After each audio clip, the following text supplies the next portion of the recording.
Entrer dans le top 20 des grandes métropoles européennes, c'est l'objectif que s'est fixé Marseille pour 2020. Engagé dans la compétition internationale depuis 10 ans, avec notamment le projet Euroméditerranée, Marseille réalise l'une des plus grandes opérations d'aménagement et de développement économique en Europe. Ainsi, la ville a pu devenir attractive et retrouve une dynamique d'embauche sur son territoire. La CMA-CGM, troisième groupe maritime mondial, rayonne sur toutes les mers du monde depuis Marseille Euroméditerranée.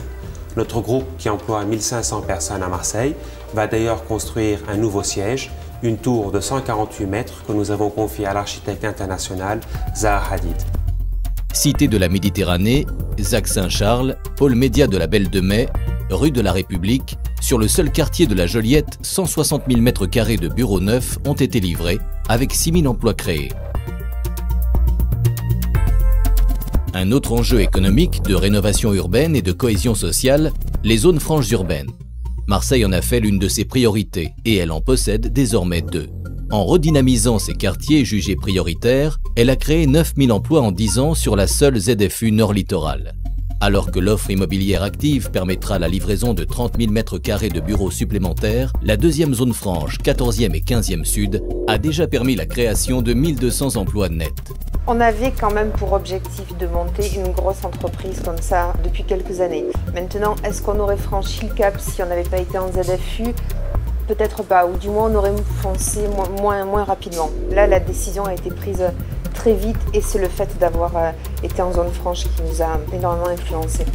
On s'est renseigné un petit peu au niveau des avantages de la zone franche et là on a vu les exonérations fiscales et sociales. Donc bien évidemment on a foncé, ça a été un coup de fouet pour accepter ce local et faire notre centralisation de boulangerie-pâtisserie. Je pense qu'on a joué un rôle significatif dans l'embauche des personnes du quartier. Nous travaillons avec des jeunes ouvriers qui sortent de l'école ou en alternance avec des écoles de pâtisserie, boulangerie.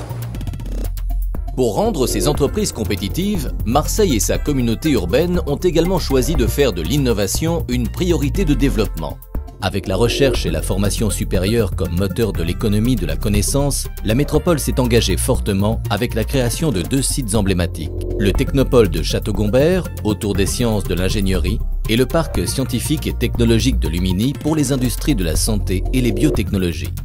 Inod Pharma est une société d'immunologie, c'est un des domaines d'excellence de la recherche à Marseille. Nous avons levé des fonds propres pour un montant important, au total presque 81 millions d'euros levés auprès d'investisseurs privés et puis plus récemment auprès des marchés publics lors de notre introduction en bourse.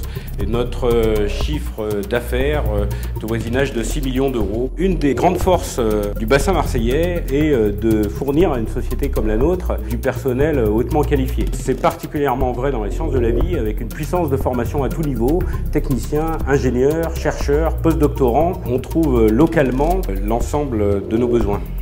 Une activité comme la nôtre nécessite de travailler en réseau et l'insertion dans un tissu riche qui ouvre des possibilités de collaboration est totalement vitale pour atteindre nos objectifs de développement de produits. Dans ce contexte, Marseille bénéficie de la labellisation de 8 pôles de compétitivité pour des secteurs clés, porteurs d'innovation pour l'ensemble des entreprises de la métropole.